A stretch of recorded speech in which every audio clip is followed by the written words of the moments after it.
que depois da Revolução, diante da existência objetiva da União Soviética, para aproximar da União Soviética, se aprofunda o processo, se declara socialista depois, expropria algumas empresas, mas que não foi na sua origem uma revolução socialista e que foi feita por um partido exército, por isso já surge de maneira centralizada sobre um regime autoritário.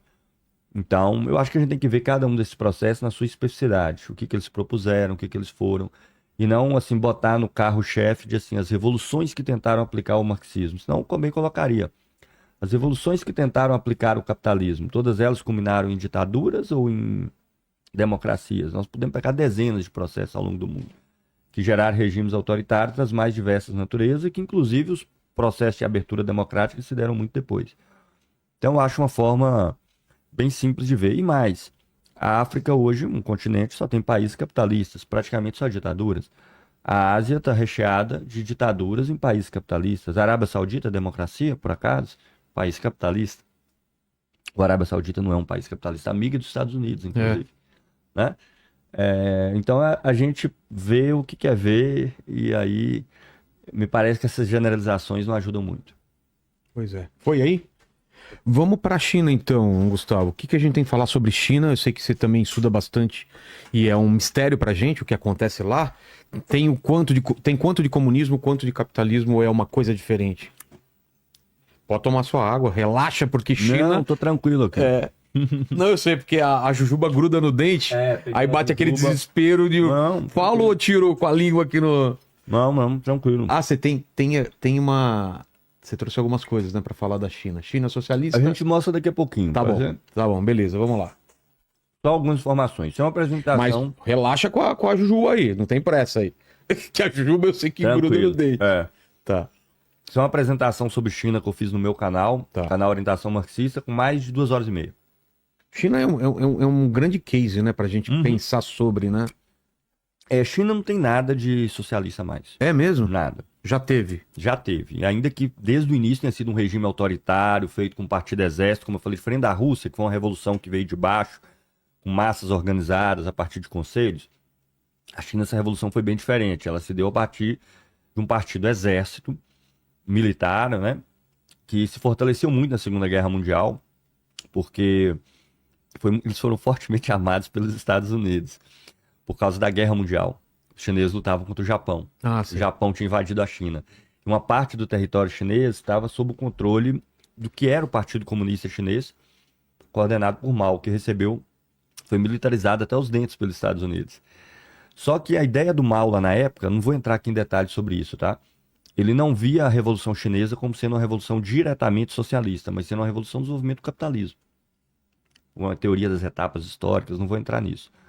O fato é que em 1978 o capitalismo é restaurado de forma consciente no interior da China. Assim como aconteceu na Rússia em 85, com a Glasnost e Perestroika, na China aconteceu em 78 com Deng Xiaoping. E nós temos evidências...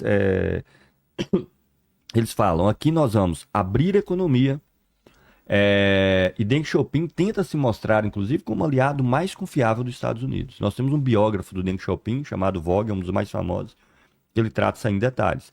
Deng Xiaoping era o líder chinês em 1978, que ele não tentou uma aproximação com os Estados Unidos. Decreta-se a restauração do capitalismo na China, o capital passa a reger tudo de novo, mesmo que muitas vezes por empresas estatais, mas que não são mais empresas que estão dentro de um sistema de planejamento econômico, mas são empresas que têm entrada e saída de capital como uma empresa qualquer, e eles dão origem a um plano de desenvolvimento muito bem sucedido. O que a China fez é devido à sua enorme população, vários fatores. Fator 1, que a China teve na disputa capitalista, enorme população. 1,4 bilhões de habitantes hoje. Um mercado consumidor potencial, absurdo, potencial gigantesco. Eu digo potencial porque você pode ter 1 bilhão, 1,4 bilhões, 1,5 bilhão de pessoas sem consumir nada. Na época, para enfraquecer a União Soviética e também para se aproveitar dessa farta mão de obra e desse mercado interno chinês, houve uma migração massiva de capital para dentro da China. A China virou o pulmão do mundo. Virou a fábrica do mundo, né? Então, capitais do mundo inteiro se migraram para a China para explorar essa mão de obra farta, barata e esse mercado interno também. Então, a China conseguiu ter acesso a recursos e tecnologias por essa via. E ela teve um projeto de desenvolvimento muito bem sucedido, porque o grande enclave do capitalismo é o seguinte, é propriedade, controle tecnológico, que é conhecimento técnico para produzir. Essa é a grande questão do capitalismo. E os chineses conseguiram isso em áreas essenciais, com uma jogada muito inteligente. Então eu não nego a engenhosidade do plano deles, mas que de socialista não tem nada. Que foi o quê? Eles falaram, nós vamos fazer joint ventures, que são parcerias público-privadas, com capital chinês e tecnologia estrangeira. Então eles chegavam aqui para a Volks alemã, falavam, olha, é o seguinte, nós vamos produzir um carro, nós não temos a tecnologia que vocês têm, eu quero que vocês vão ceder toda a tecnologia e nós vamos entrar com todo o capital, vocês não vão gastar nada. Vocês só vão nos ensinar como fazer. Exato, né? É um negoção. Do ponto de vista imediato para a Volks, sim. Mal sabia. Estrategicamente, né? Aí eles fizeram isso no setor eletroeletrônico, fizeram no setor automobilístico em massa, todas as empresas. Aí suponhamos que uma empresa do setor automobilístico fale assim, não vou fazer isso, porque não vou dar a tecnologia do nosso país aqui para os chineses. Aí eles falam, beleza, então eu vou procurar outra empresa do outro país e apresentar o mesmo negócio. Então durante 20, 30 anos, a principal fonte de lucros da Volks foi a China. A principal fonte de lucros da General Motors foi a China. Só que isso permitiu com que os chineses tivessem acesso a uma tecnologia que levou um século para se desenvolver e que antes eles não tinham. Eles têm outras vantagens. Eles têm um sistema bancário muito centralizado. Eles têm praticamente 5 bancos que controlam 80% da economia do país e que são bancos estatais de capital misto, que permite ao Estado direcionar o capital para as áreas consideradas estratégicas. E o Estado controla o setor de produção de insumos produtivos. O que é insumos produtivos? Siderúrgico. Para dar exemplo do impacto disso. Siderúrgico, químico. São empresas estatais, capitalistas, empresas capitalistas estatais. Mas essas são as únicas 100% estatais. Por quê? Porque o Estado faz produção em massa, 100 mil trabalhadores por unidade, com altíssimo grau de produtividade e ainda vende com lucro baixo, para permitir insumos baratos para todo o capital privado que atua nas empresas que produzem o bem de consumo final, que é aquilo que a gente vai comprar. Então esse é o esquema de desenvolvimento chinês. Empresas estatais com crédito para financiar e direcionar o capital para os setores estratégicos, produção de insumos produtivos com empresas estatais para criar empresas muito grandes, com alta produtividade e vender a preços baixos para alimentar toda essa cadeia, e em cima as empresas privadas, que vão se alimentar de insumos baratos e do crédito estatal. Então ela tem um poder de intervenção que os Estados Unidos não têm, porque o governo chinês consegue direcionar dezenas de bilhões de dólares, centenas até, para setores que são estratégicos e aguentar tomar prejuízo por anos, até aquele setor está produtivo. E com ganho de tecnologia com essas parcerias que foram feitas desde o início dos anos 2000 com as empresas ocidentais. Mas tudo isso sob o grande segredo do capitalismo chinês. Superexploração da classe trabalhadora. Eu sei que o salário lá na China aumentou e todo país onde o capitalismo começa a se desenvolver tem esse ganho inicial. Todo país. E na China também teve. Antes você tinha não dá nem para falar de salário. A maioria da população chinesa no final dos anos 70 era população agrária, que vivia do que eles mesmos produziam, né? Depois você vai para o ambiente urbano, você agrega novas necessidades de consumo, aquilo que a gente falou. Agora você vai ter que comprar eletrodomésticos, vai ter que pagar a luz, telefone, água, energia, transporte, essas coisas todas. Mas ainda assim, a China, eles controlam uma força de trabalho muito barata de várias formas. A primeira delas é dormitório das empresas. Uma grande massa do trabalho manual da China, uma parte gigantesca, mora em dormitórios das próprias empresas. Ah, é? Sim. São galpões gigantescos no interior das próprias empresas. E ele não é obrigado a estar ali, tá? Mas... Antes que os defensores da China apareçam por aí, nós vamos se colocar no lugar deles. A gente vai trabalhar numa indústria que hoje eu estou sendo hipotético com relação aos valores, só para ilustrar, tá? Aí fala assim, olha, você vai ganhar R$3.000, 3.500, 4.000 que seja. Você pode pagar R$600 e dormir no nosso dormitório. Ou você pode alugar uma casa que você vai pagar R$2.500. Entende? Está embutido para ganhar esse valor que você vai precisar dormir no dormitório da empresa. Outra coisa que a China faz é controle de imigração interna. Sabe isso que existe nos Estados Unidos? Green Card? Sim. A China tem dentro da China, não é para fora. Eu não posso ir da zona rural para cidades e nem de uma cidade para outra. Eu não posso, do nada me deu na cabeça. Não pode. Só se for dormir no dormitório, para ficar no dormitório. Aí você não precisa não, você pode ir. Senão eu preciso de um visto interno de imigração. Então a China controla hoje. Por que não tem favelização na China? Porque a população não pode ir das cidades pobres, que é o grosso da China, para os grandes centros industriais. Eu fiz esse cálculo no último vídeo lá no meu canal. Se você pegar as 60 maiores cidades da China, do ponto de vista de PIB, elas têm um PIB per capita de 30 mil dólares anual, o que é um patamar próximo da Europa. As outras 1 bilhão da população da China, mais de 1 bilhão de chineses, 6.500, 6.800 dólares, que é metade do PIB do Brasil. Então, 1 bilhão de chineses estão na situação que o PIB per capita deles é metade do brasileiro.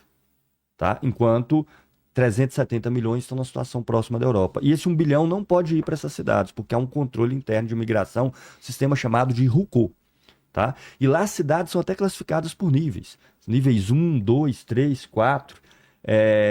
E quanto mais alto o nível, maior a dificuldade de você ir para ali. Você só vai se já tiver emprego, qualificação, e tem algumas formas internas lá que eles conseguem, como passar no vestibular. Se você passar no vestibular para uma grande universidade, o que é o equivalente do vestibular deles, você consegue ir para essas cidades.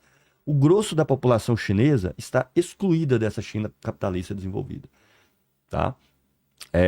Então eles fazem um controle para evitar o quê? Centros urbanos com níveis de desemprego altíssimos, com mobilização em massa de pessoas, favelização. Só que eles controlam a favelização não por planejamento econômico, pela força.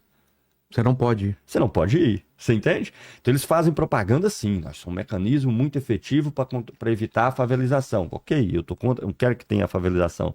Só que não é que... Não tem o livre... Não tem a favelização, não é porque as pessoas todas têm casa, é porque você está proibido de ir para aquele lugar. Você está impedido de ir para lá, né? Quero morar na praia, eu não posso simplesmente querer. Eu vou morar na praia, tipo, não. Para Ubatuba. Não é que eu não posso viajar lá dentro, tá? Só para as pessoas entenderem. Eu posso. O problema é o seguinte: se você vai para um lugar sem ter o RUCO daquele lugar, você não tem acesso aos serviços públicos nenhum. Tá. Você está entendendo? Desprotegido. Você vai estar totalmente desprotegido, exatamente. Então, na prática, isso ou não sei que se você vai vir um dormitório da empresa. Lá você tem jornadas de trabalho amplamente dominantes, embora o regime legal da China é uma jornada tipo a nossa, 44 horas semanais, 6 dias. Mas lá tem um regime semi-oficial, que é o regime 12 horas de trabalho, 6 dias por semana. Tá? Que é amplamente utilizado. E lá você não tem liberdade de organização sindical. Você não pode se organizar. O sindicato lá está associado ao partido e ao Estado chinês. Os trabalhadores existem greves? Claro que tem, em todos os lugares tem, mas isso é fortemente monitorado e fortemente controlado pelo único partido legal na China, que é o Partido Comunista Chinês. Que de comunista não tem nada. Que é hoje o motor de um dos principais países capitalistas do mundo, né?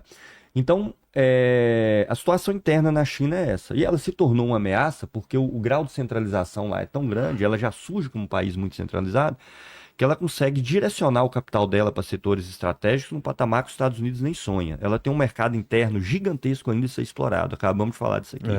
1 bilhão de pessoas com PIB per capita, que é a metade do Brasil. Ou seja, dá para expandir ainda esse mercado interno. E hoje o livre mercado favorece a China.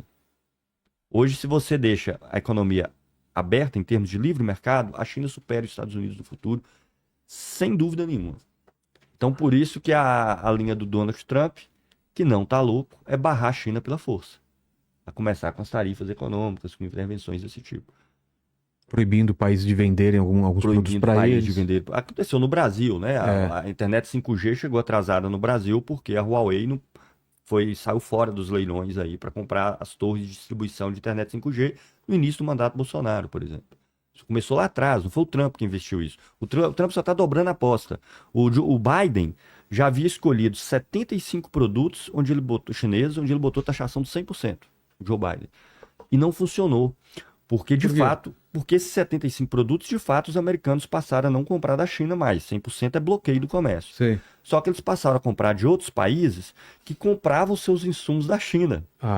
Então, a venda de insumos chineses para todos os países que estavam vendendo esses produtos para os Estados Unidos aumentou.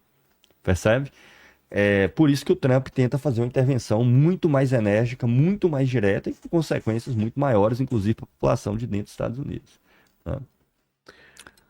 Você quer usar alguma coisa Posso do mostrar material? algumas informações aí. Pode passar para o próximo slide. Então vamos lá. Só algumas informações que eu queria mostrar mesmo, para a turma ter uma ideia. No próximo? Os gráficos, quando Tá, tiver tá. os gráficos aí. Próximo. Dá para passar com a setinha, mudando slide para slide. Aqui só para a gente ter uma ideia, tá? Tá. Esse gráfico aí é um gráfico interessante. Nós fizemos no Ilaese um mapeamento das 600 maiores empresas do mundo. 500 a 600. Só de empresas chinesas aí tem mais de 100. Tá?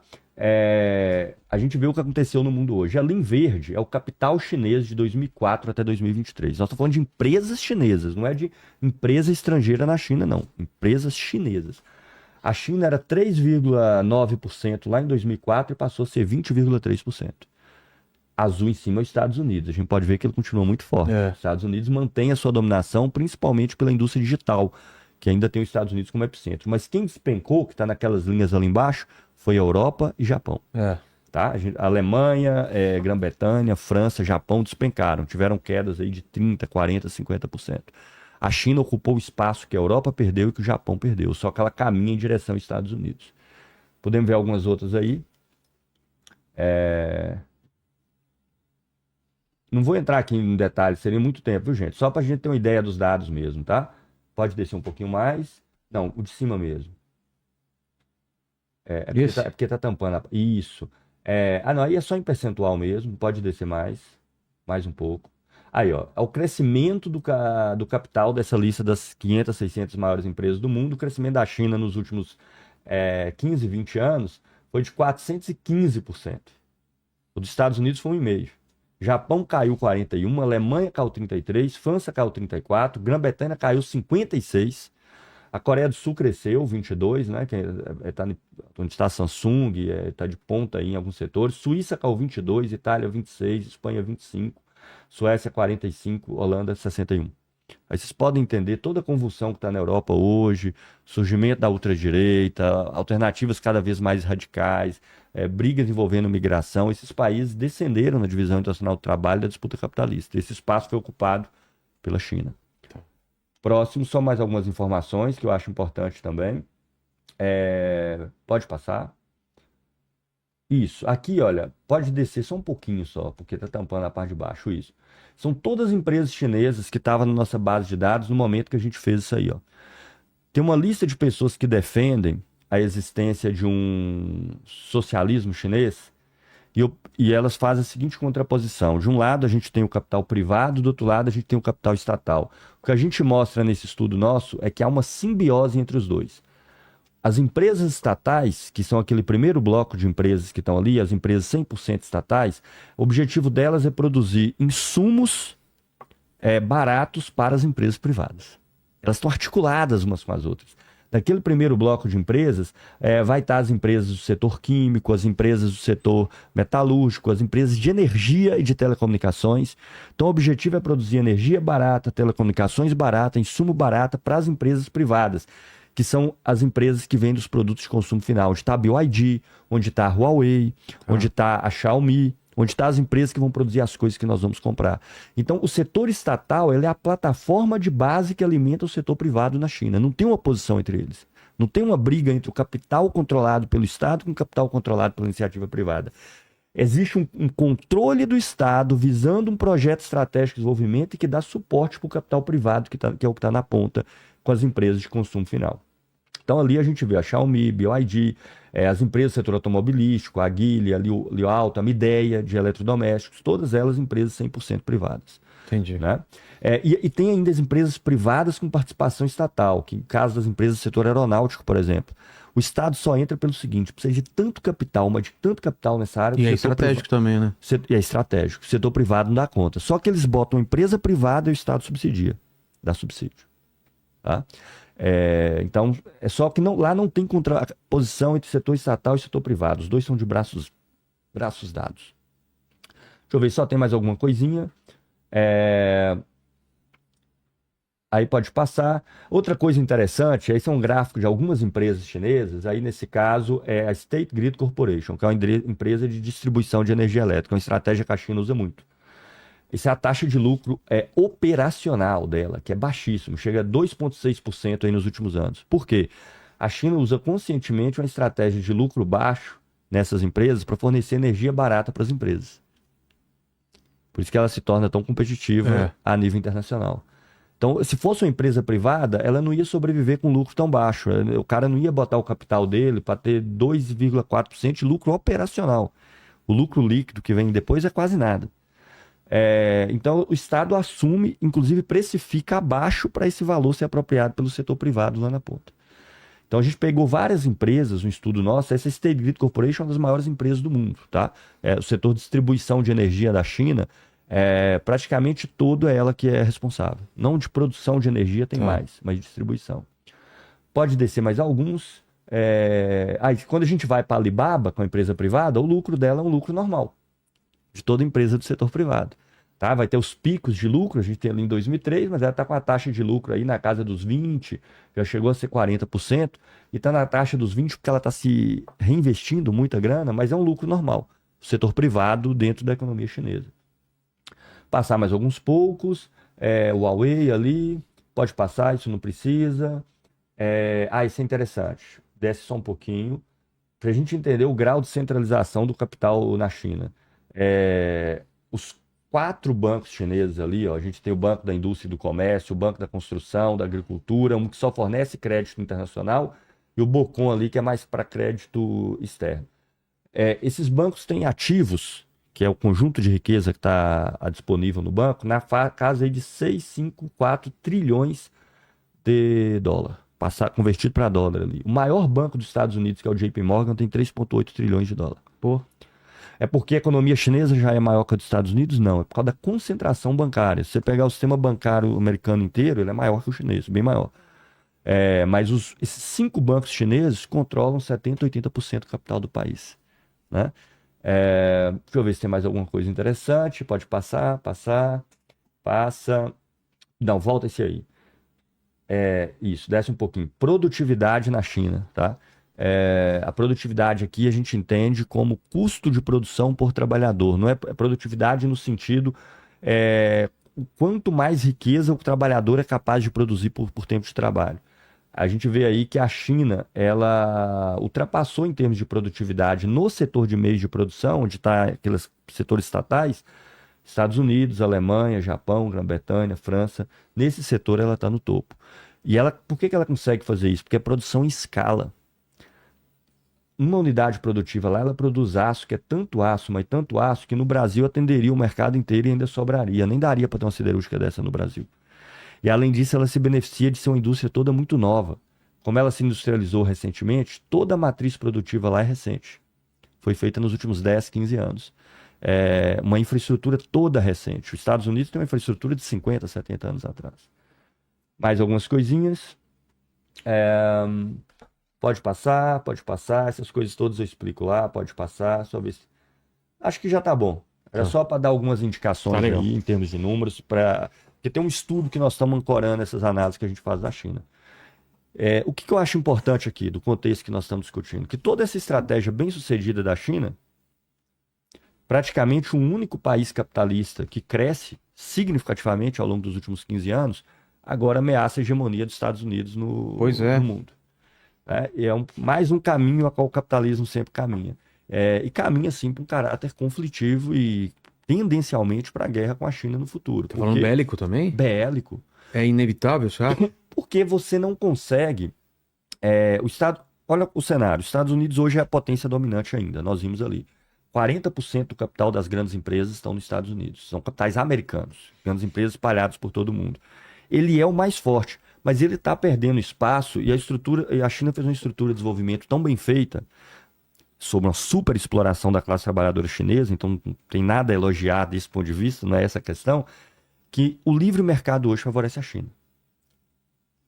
Então, o que os Estados Unidos vai fazer?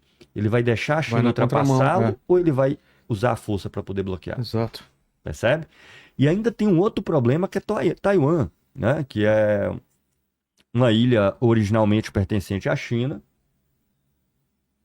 que é uma potência tecnológica hoje em semicondutores e que a China pode invadir a qualquer momento. Então, qualquer uma dessas coisas pode ser um estopim para esse processo. O que está acontecendo com o Trump, por exemplo, não é que chegou um louco lá. É porque as intervenções que houve no primeiro mandato do Trump e do Biden para segurar a China não funcionaram. Pois é. Então eles estão fazendo o quê? Dobrando a aposta. E se não funciona de novo, o que eles vão fazer? Dobrar a aposta de novo? O que é dobrar a aposta de novo? Percebe? Então é uma mistura de uma decadência do capitalismo fora da China, desenvolvimento recente. Os Estados Unidos hoje quer, por exemplo, terceirizar os custos que ele tem há décadas com a OTAN e com as bases militares, por exemplo, que é uma coisa até cômica, porque eles querem exigir que os europeus banquem mais da OTAN do que os Estados Unidos pagam, mas a OTAN são bases americanas. Não tem alemão dentro dos Estados Unidos numa base militar, você tem americano dentro da Alemanha. Você tá entendendo? O que os Estados Unidos está dizendo vai ter uma base militar nossa lá, dentro da Alemanha, com a presença do exército americano, e quem vai pagar tudo é a Alemanha. Dando um exemplo. Né? Então, exige essa necessidade, porque ele precisa ter agora mais recursos para sua indústria bélica, porque a China também está crescendo de maneira exacerbada, e também para os incentivos que o Estado americano quer dar para a indústria de tecnologia, que é a nova trincheira do capitalismo a nível mundial.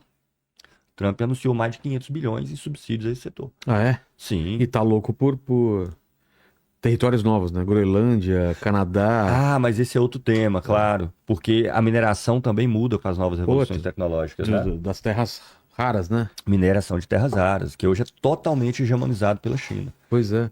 Inclusive, não sei se sabe, o Brasil tem as segundas maiores reservas, né? Não, é mesmo? As maiores reservas. É África e Brasil? Não, a maior é China, segundo lugar Brasil, a maior é China? terceiro Vietnã. Caramba. Só que no Brasil não é.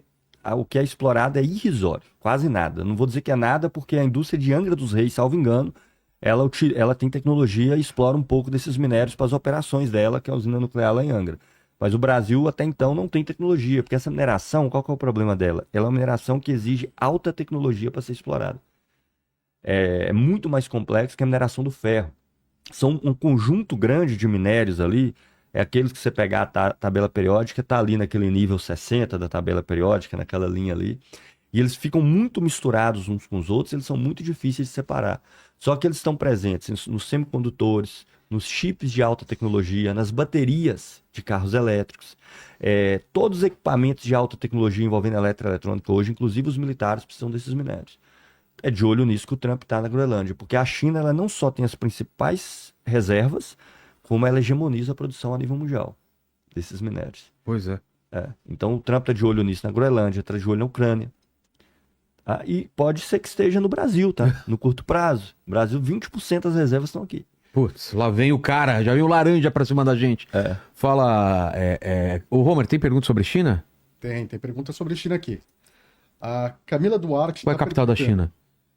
Se eu não me engano, é Pequim. Acertou? Acertou. É Melbourne. Santiago del Chile. Manda. Hoje eles chamam de Beijing, essas brigas de palavras Beijing. É terrível. Pra mim tanto faz, contanto que você tá entendendo o que tá se referindo, tá bom. A Camila Duarte, ela perguntou aqui se você acredita que durante a Grande Fome, durante o governo de Mao Tse-tung, ela foi causada pela aplicação do marxismo. Eu não consigo nem entender o que se chama de aplicação do marxismo. Certamente essa grande fome foi fomentada pelas políticas malucas que o Mao Tse-tung tomou na época, que envolve vários aspectos específicos, além de outros aspectos climáticos, que sempre tiveram fomes na China, mas essa foi particularmente forte.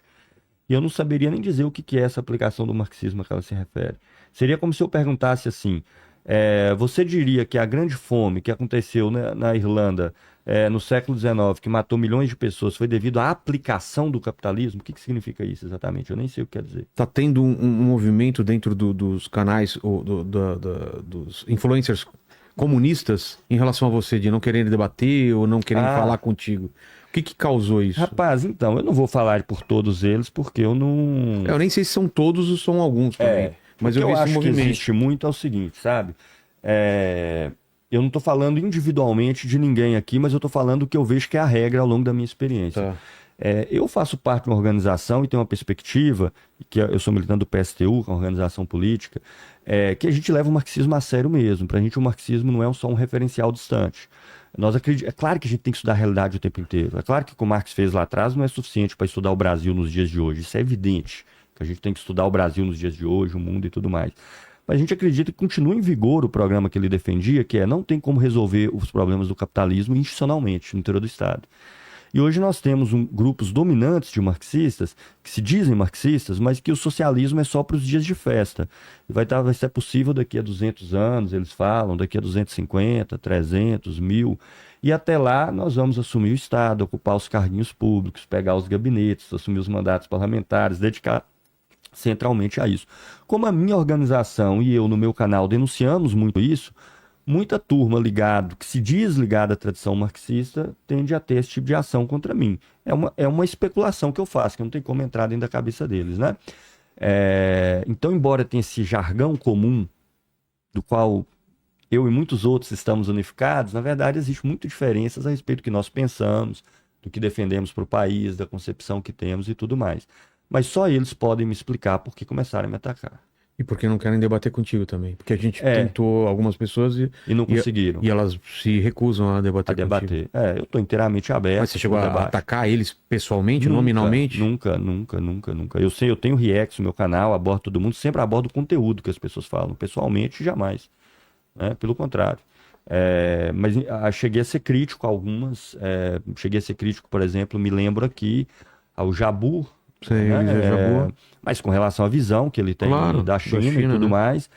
Fiz também com relação ao Jones Manuel, em certa altura, em relação ao material que ele fez a respeito de nacionalismo, trotskismo lá atrás, mas sempre abordando o conteúdo polemicamente, né?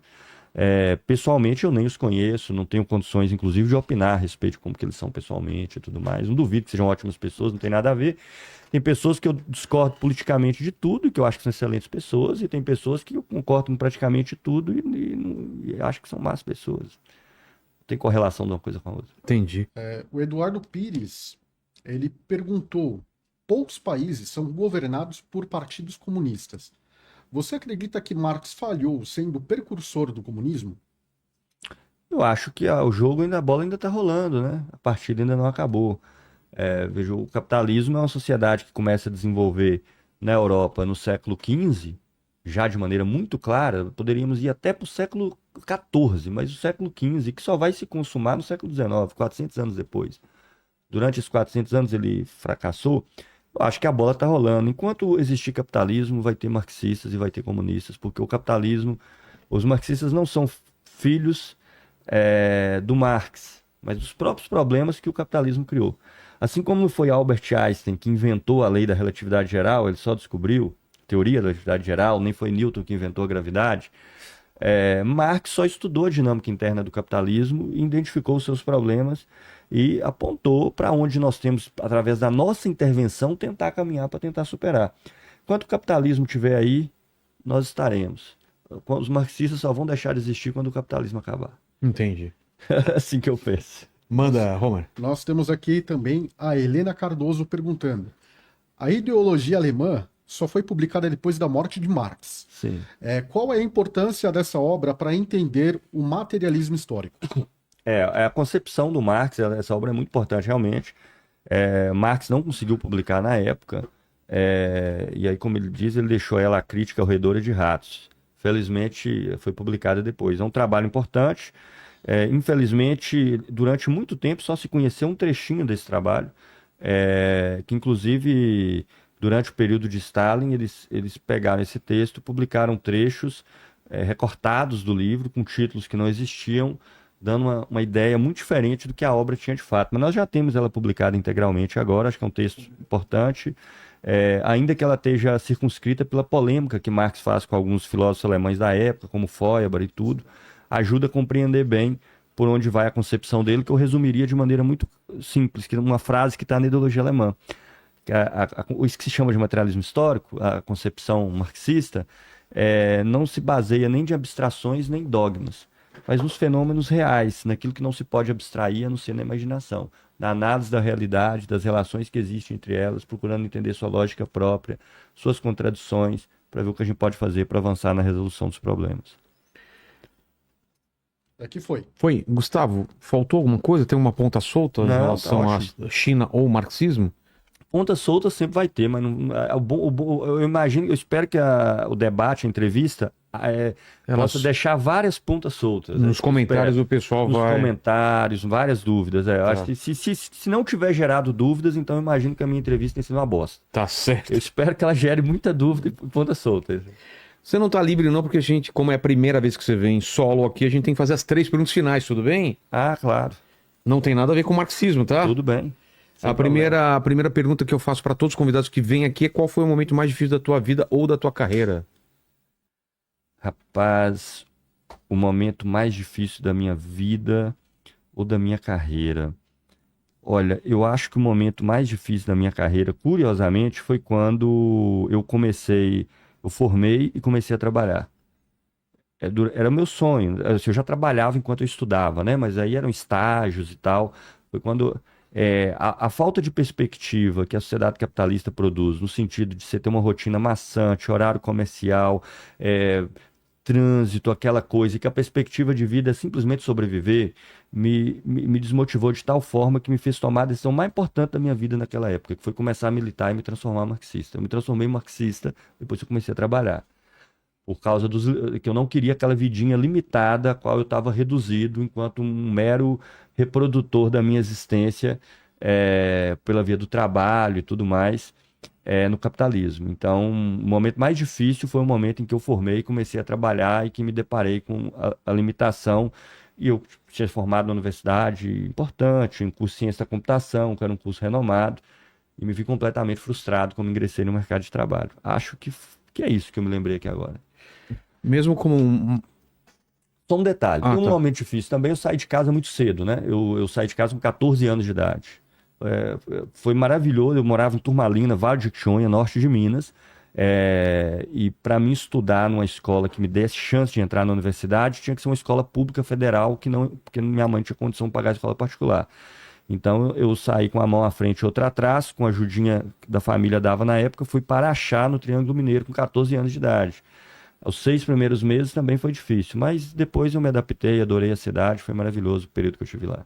Agora, a segunda pergunta é o seguinte: eu não sei se você, como marxista, está sabendo que a gente vai morrer. Marxistas também sabem que a gente morre ou não?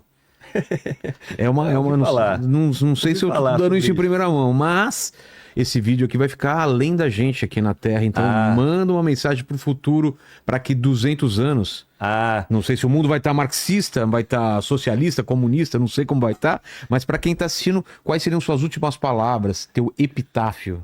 Eu espero que daqui a 200 anos, esse vídeo e o autor que hoje eu me dediquei, que é o que eu estudo, ele seja visto daqui a 200 anos, igual nós vemos hoje Aristóteles, entendeu? Ou seja, já é uma lenda do passado, porque a sociedade capitalista já deixou de existir há muito tempo. Então, eu espero que daqui a 200 anos eu esteja falando para uma sociedade que esteja para além do capitalismo. Porque senão eu desconfio que para 200 anos as pessoas não vão ter mais esse vídeo para ver, não. Pois é, Acho que a sociedade já foi pro beleléu. vai colapsar. A colapsar, né? Ou já a tecnologia vai ter se perdido. Não achemos que só existe desenvolvimento para frente na história, que não é assim, não. E a terceira pergunta é qual a sua dúvida atual? Qual é seu pensamento antes de dormir? No que você se pega pensando aí? Antes de dormir, especificamente antes Não, de dormir? não. Pode ser Ah. qualquer momento. O que você perde um pouquinho de tempo pensando sobre alguma pergunta que tá na tua cabeça? Rapaz, você fala em termos de dilema mesmo? Não, qualquer de coisa. Qualquer coisa. Pode ser coisa boba ou coisa grande. Ou alguma questão muito grande ou uma questão pequena mesmo. Pode ser sobre o Cruzeiro, por exemplo. Tô vendo sua camisa do não, Cruzeiro. ultimamente eu não ando pensando muito Não sobre dá pra o Cruzeiro, pensar não. muito, Não. Eu vim aqui só para marcar a posição, entendeu? Nós mineiros somos muito bairristas, somos mesmo. Então a gente vem aqui em São Paulo, Rio de Janeiro, e quer marcar a posição. Aqui é Cruzeiro, pô, mas sobre o Cruzeiro eu não tô pensando muita coisa, não. Rapaz, não sei, essas coisas mudam tanto comigo, mas quando eu tô fora do meu ambiente de trabalho, as coisas que eu mais penso, gasto meu tempo, são coisas que eu sou apaixonado, que é música e futebol. Pode ser uma Tá. questão sobre alguns. Mas eu não sei se seria tanto, se eu teria questões assim. Eu gosto de escutar os álbuns, de correr atrás dos materiais que eu ainda não conhecia, procurar coisa nova, né? E questões, como eu trabalho com isso, com investigação científica, envolvendo a sociedade, envolvendo o mundo, eu tenho várias que vão surgindo uma após a outra. Eu teria dificuldade de identificar uma apenas, entende? São sempre várias que vêm surgindo uma após a outra em cada circunstância, em cada tema que eu estou me dedicando, em cada momento. A preocupação que eu tenho, então acho que eu vou dizer isso. A preocupação que eu tenho é que o meu trabalho ele possa servir como ferramenta e como instrumento para a organização da classe trabalhadora a nível nacional e mundial, que possa ser aí um grãozinho no interior disso. Eu quero dedicar a minha vida e as minhas capacidades a dar uma modesta contribuição nesse sentido. É a isso que eu dedico a minha vida. Essa é a preocupação que eu tenho. Não é uma questão, porque eu já tenho isso definido, a que a minha vida está dedicada já há bastante tempo. E desde que eu abandonei o meu trabalho nas ciências da computação, ingressei no instituto que eu estou hoje, e virei um militante de uma organização, isso já está claro para mim e acho que foi a decisão mais acertada que eu tive na minha vida. Mas isso não é uma questão, isso é um guia cotidiano para a minha vida. Gustavo, obrigado demais aí pelo teu tempo, pelo todo o teu estudo em relação ao marxismo e China. E vamos marcar mais vezes aí. Claro. Agradeço demais. Agora é hora de você fazer a tua propaganda aí, teus arrobas, redes sociais. Fica à vontade, cara. Não, tranquilo. Primeiro, eu que agradeço enormemente aí a participação. Espero que possa agregar alguma coisa a todas as pessoas que estão nos assistindo. Usando aquela frase do Tom Zé, que é o guia das coisas que eu faço, que é eu tô te explicando para te confundir, eu tô te confundindo para te esclarecer. Eu acho que as coisas que valem a pena não são aquelas que você apresenta uma coisa fechadinha, responde todas as perguntas para as pessoas. Não, eu tô longe de achar que tem resposta para todas as perguntas, mas eu espero para as pessoas que tenham nos assistido ter feito provocações, ter confundido certezas que elas achavam que tinham, né? E ter talvez ajudado a explicar algumas coisas a respeito dos temas que foram abordados. Então, eu agradeço enormemente aí a oportunidade, estou à disposição para discutir temas específicos, qualquer outra coisa a mais. Os meus arrobas, eu toco o canal Orientação Marxista, que é o canal no YouTube, ainda de forma bastante amadora, porque as minhas atividades principais estiveram no instituto que eu trabalhava e no doutorado que eu concluí há 1 ano e pouco, mas agora pretendo trabalhar de forma mais orgânica no meu canal, estou me estruturando para isso, mas tem lá o canal Orientação Marxista, são vídeos todos bem curtos, de 1 hora, 2 horas, tem vídeo de 4 horas, 4 horas e meia, é um conteúdo mais denso, mas que eu tento apresentar da forma mais acessível possível. Trabalho no instituto, que me ajuda a elaborar conteúdos que eu apresento no canal. A gente edita esse anuário, que eu já apresentei aqui da outra vez, anuário estatístico do ILAES, feito da perspectiva da classe trabalhadora, que sai esse ano, versão 2025, com anuário internacional, baseado em alguns dados que eu já apresentei aqui, ilustrando o caso chinês. Formações do ILAES vocês podem encontrar em laes.org.br, e publiquei aí há alguns anos atrás. O Vilela falou aí do materialismo histórico, então esse livro aqui, Marx e a História, das particularidades nacionais da universalidade da Revolução Socialista, acho que é esse o nome. E esse ano sai o 2º volume, que é Marx e a Filosofia, o Capital como Crítica Metafísica, que é a análise mais completa sobre o Capital do Marx, vocês vão encontrar em qualquer lugar. São 2 volumes, cerca de 1000 páginas, fazendo uma análise ponto a ponto do Capital de Marx e colocando ele em diálogo com as outras vertentes de pensamento que dominaram aí ao longo dos últimos tempos. Então, acho que são esses aí os meus arrobas. E eu tenho as outras redes sociais que estão todas no YouTube. Na descrição do YouTube tem um contato das outras redes sociais, que normalmente eu só divulgo o material que eu faço lá. Comunista pode ganhar dinheiro, pode comprar iPhone, pode viajar para a praia, como que é? Claro, nós somos comunistas porque nós queremos comprar iPhone, queremos viajar para a praia. O que a gente não quer é que a produção do iPhone seja controlada pela Apple, que as praias sejam privatizadas. Mas tem uma marcação cerrada assim? Como você é comunista e, sei lá, anda com tênis, compra um tênis Nike. Isso existe.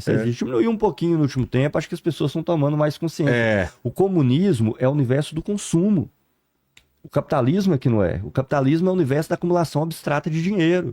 O capitalista não quer consumir, ele quer acumular dinheiro na conta bancária de forma abstrata, independente do consumo, é um meio. Para nós, o consumo é a finalidade. A gente quer criar a sociedade baseada no mérito de verdade, baseada no consumo, não é isso? Tinha um camarada de partido meu que falava que no comunismo a gente vai ter Coca-Cola na torneira. No meu caso, eu não gosto muito de Coca-Cola, mas não gosto mesmo, mas é por aí, entendeu? Se for eu acharia uma boa. Na torneira. Torneira quente, fria e Coca-Cola. Eu topo essa. Então essa que é a ideia. Eu topo, camarada. Camarada Homer, é contigo aí, mano. É isso aí. Então, pra você... Não. Eu não admito essa empolgação assim no final de uma live dessa, né, Léo? Vamos aí, então, falar aí. Pô, parece que tá dando notícia de um velório. Vamos lá, de novo, hein? Vamos aí, camarada Homer! É isso aí, meu nobre. Muito bom. Jogou com a nobreza aí, né? É. Para você que ainda não curtiu essa live, aproveita. Eu pedi no começo pro pessoal da like se arrependesse, tirava, né? Não, é impossível. Impossível. Impossível tirar. Então, deixa o seu like, se inscreva no canal, compartilhe esse vídeo Torne-se aí. membro. E importante, torne-se membro, né? Para participar de lives exclusivas e mandar pergunta antes. E agora, meu camarada Homer, é hora de você brilhar. O que o pessoal escreve nos comentários para provar chegou até o final desse podcast? Coloca aí, meu carro não vale nada, mais valia. Trocadilho de tiozão. Escrevam aí, meu carro não vale nada, mais valia. Fiquem com Deus. Beijo no cotovelo e tchau. Que bom que vocês vieram. Valeu.